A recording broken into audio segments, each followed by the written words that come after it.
കോഴിക്കോട്ട് ശിവസേന സംഘടിപ്പിച്ച ഗണേശോത്സവം ഉദ്ഘാടനം ചെയ്ത എം.കെ. മുനീറിന്റെ നടപടിയാണ് സോഷ്യൽ മീഡിയയിൽ വലിയ ചർച്ചയായിരിക്കുന്നത്.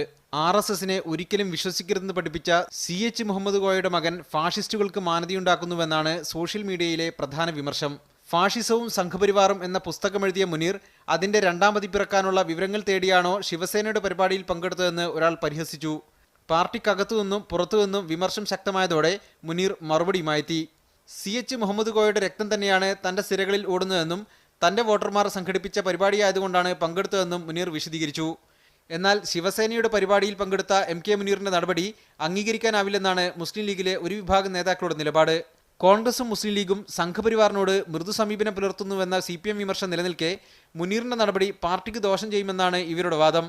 തീവ്ര ഹിന്ദുത്വ സംഘടനകളുടെ പരിപാടികളിൽ പങ്കെടുക്കരുതെന്നാണ് പാർട്ടിയുടെ നിലപാടെന്ന് Muslim League general secretary KP Majeed media വണ്ണിനോട് പറഞ്ഞു. എന്നാൽ ശിവസേനയുടെ പരിപാടിയിൽ എം.കെ. മുനീർ പങ്കെടുത്തത് തന്റെ ശ്രദ്ധയിൽപ്പെട്ടിട്ടില്ലെന്നും അദ്ദേഹം പറഞ്ഞു. Media one, Kozhikode.